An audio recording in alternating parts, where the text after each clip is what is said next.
Magandang hapon po mga kabayan. Welcome po sa ating latest update rito po sa Barangay San Miguel, Alaminos, Laguna, Package B.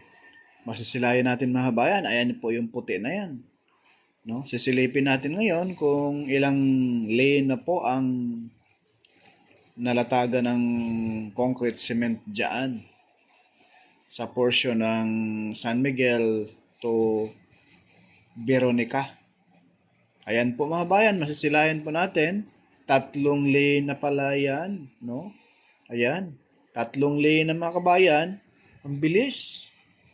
So, sa kabilang side, 3 lane din po yan mga kabayan. Dahil 3x3 nga ito, no? Itong expressway na ito. Itong SLEX Toll Road 4. Dito sa area na ito mga kabayan, lagi nating ina-update na ito'y napakatagal na rin pong halos 1.5 taon na natapos rito na pwede na siyang malatagan ng concrete cement. Pero sa ngayon ay talagang tuloy-tuloy na ang paglatag. Kahit nga po medyo maambon-ambon, maulan-ulan, no? Ay talaga namang tuloy-tuloy yung paglatag.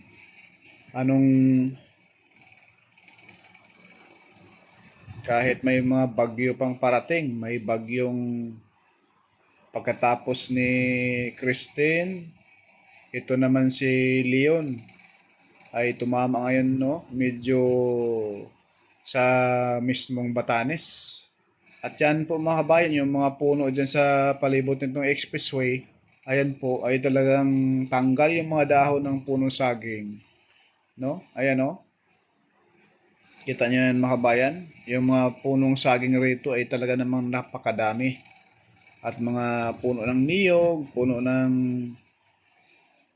rambutan, lanchones, ayan po yung mga machine mga bayan. No? Posible ngayong araw na to, hindi sila maglalatag ng concrete cement. Dahil nga po ay October 31 sa ngayon, posible yung mga nagtatrabaho ay nagsiuwian muna sa kanya-kanyang pamilya upang makadalaw man laang sa kanilang mga mahal sa buhay na pumanaw na. Nawa po ay ang lahat ay nakapagdala na po. At po mga bayan, posibleng may natira dyan sa mismong area, mga guard, taga pag mismong katiwala dyan sa mga heavy equipment na iyan. Posible din po kaninang umaga, naglatag sila ng concrete cement.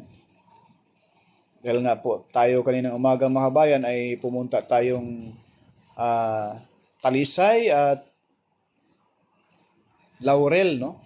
May upload nga po tayo dyan ngayong araw na ito. Dahil po sa kalunos-lunos ang nangyari doon sa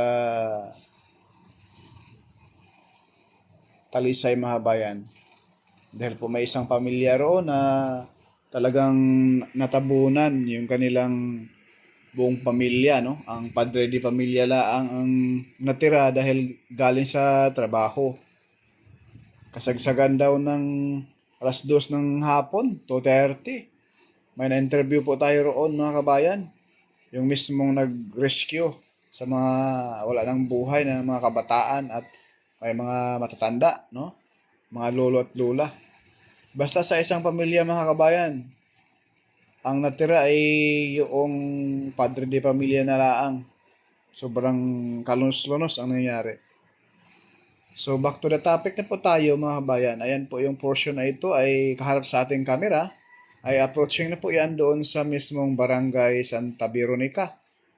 Ayan. Na kung saan nung unang update natin rin ay 2 lane pala ang. Ngayon 3 na. At yung bandang kanan mga bayan, yan po ay nilalagyan nila dyan ng tambak, no? At yung protection sa lupa na hindi matangay sa tubig ulan.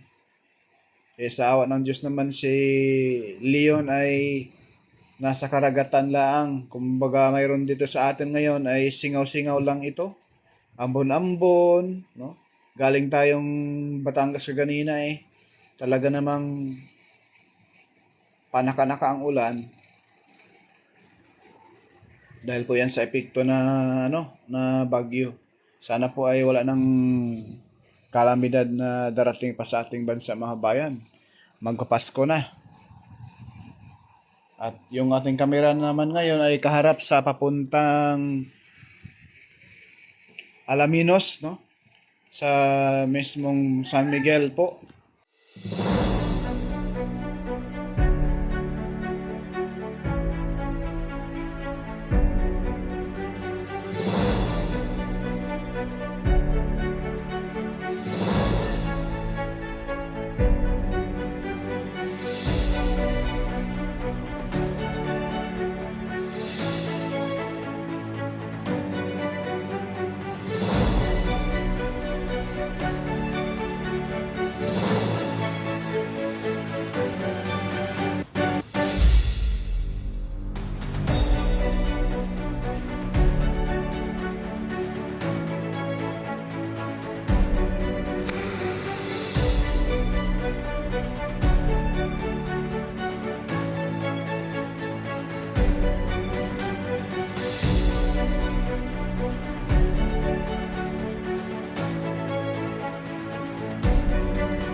Sa atin po mga kabayan na bibiyahe pa uwi sa kanya-kanyang probinsya, ingat po tayong lahat at lalo na po yung sasakay ng mga barko, mga fast craft no, sa Batangas, ang sulok ng Pilipinas mga kabayan. Sana po ay mag-ingat tayo. Pakiramdaman po natin yung panahon, kung hindi po ba sobrang lakas ng alon, ano po.